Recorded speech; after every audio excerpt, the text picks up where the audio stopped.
Hello friends, સ્વાગત છે તમારું મારા આરવી કુકિંગ કિચનમાં। આજે આપણે બનાવીશું ચંદન ચકોરી। જે આપણે રોટલી છાશમાં વઘારીએ છીએ તેને ચંદન ચકોરી કહે છે અમારે ત્યાં।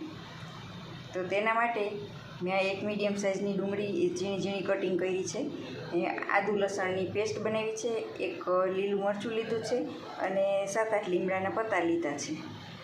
તો હવે આપણે એક તપેલીની અંદર 1 પાવડું તેલ મૂકીશું। મેં આ એક તપેલી લીધી છે જેને ગેસ ઉપર મૂકી છે।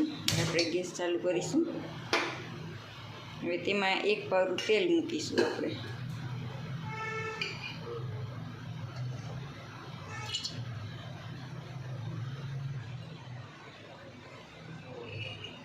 બે દાણા રાઈને નાખીશું, એ તેલ આવ્યું કે નહીં તે ખબર પડે।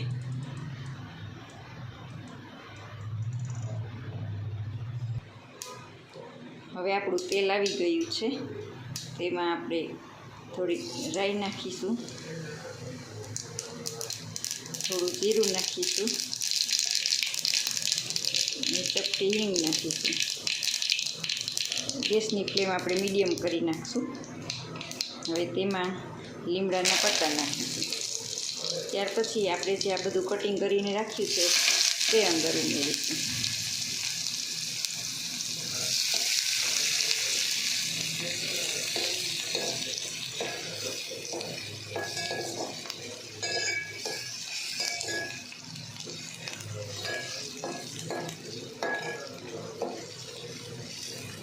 આમને ધીમા તાપે આપણે પકાવતા રહીશું। હવે તેમાં થોડી હળદર નાખીશું, થોડુંક લાલ મરચું પાવડર નાખીશું,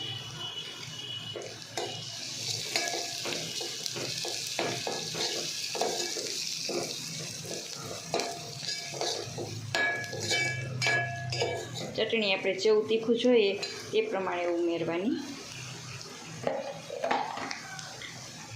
હવે પછી આપણે તેમાં નમક ઉમેરીશું।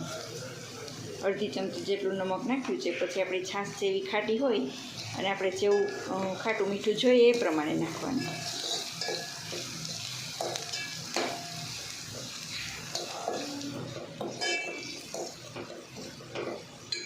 અમને ધીમા તાપે આપણે પકાવશું।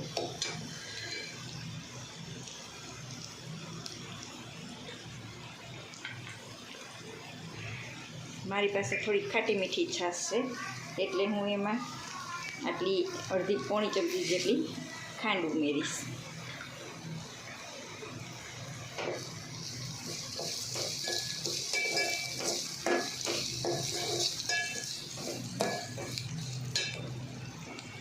હવે આપણા મસાલા બળી ના જાય એટલા માટે આપણે એમાં થોડીક છાશ ઉમેરીશું। વધારે નથી ઉમેરવાની, થોડી છાશ નાખીશું તો ઝડપથી પાકી જશે। આપણી ડુંગળી એકદમ પાકી જાય અને સરસ કાચ જેવી થઈ જાય એટલું એમને આપણે મીડિયમ ગેસ ઉપર પકાવવાનું છે। આપણે થોડીક ગેસની ફ્લેમ વધારી દઈશું।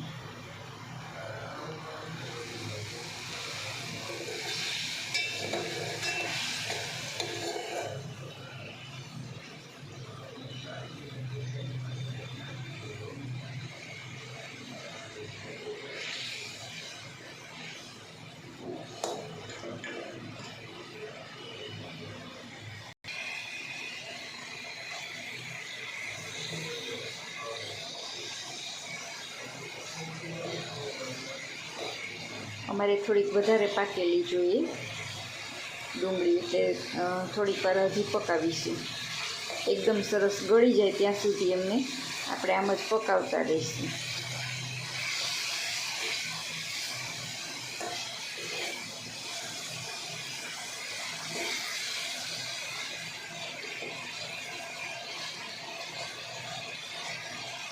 તો આપણી ડુંગળી સરસ ચડી જવા આવી છે અને આમાંથી આપણે તેલ પણ છૂટું પડી ગયું છે।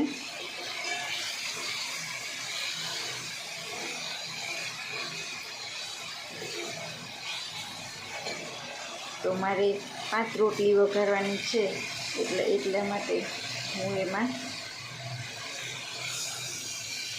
2 ડોયા છાશ ઉમેરીશ।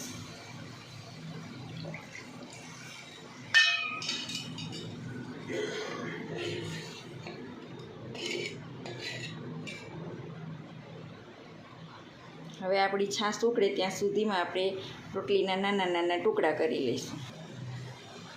આ મેં રોટલીના ટુકડા કરી લીધા છે અને હવે આપણી છાશ પણ ઉકળી જવા એવી છે.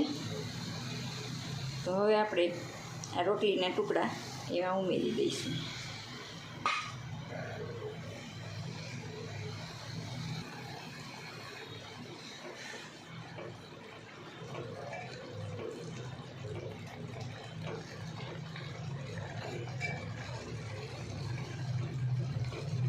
આપણે આમાં રોટલી ડૂબે એટલી છાશ જોઈએ, તો આમાં થોડીક છાશ હજી ઘટે છે. રોટલી છાશ ચૂસી જશે એટલે હું હજી આમાં અડધો ડોયો છાશ ઉમેરી દઉં છું.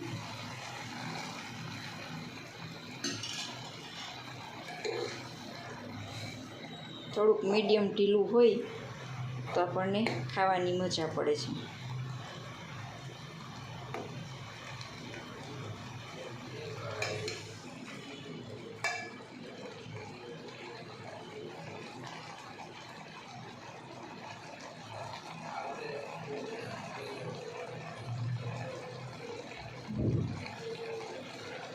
હવે આપણે આમને થોડી વાર માટે ગેસ ધીમો કરી નાખીશું.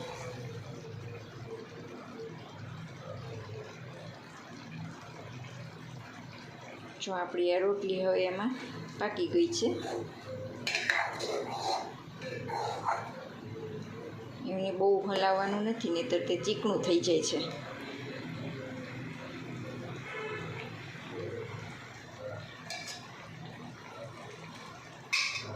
થોડી વાર માટે આમ જ રહેવા દઈશું એટલે પાછું એમાંથી તેલ છૂટું પડી જશે.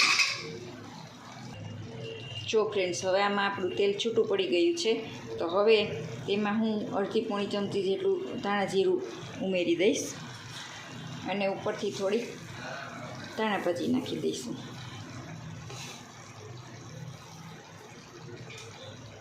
હવે તેમને આપણે થોડુંક મિક્સ કરી લઈશું.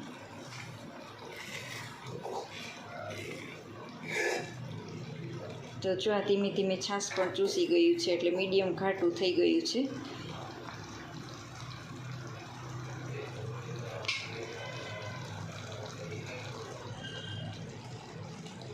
તો તૈયાર છે આપણી ચંદન ચકોરી.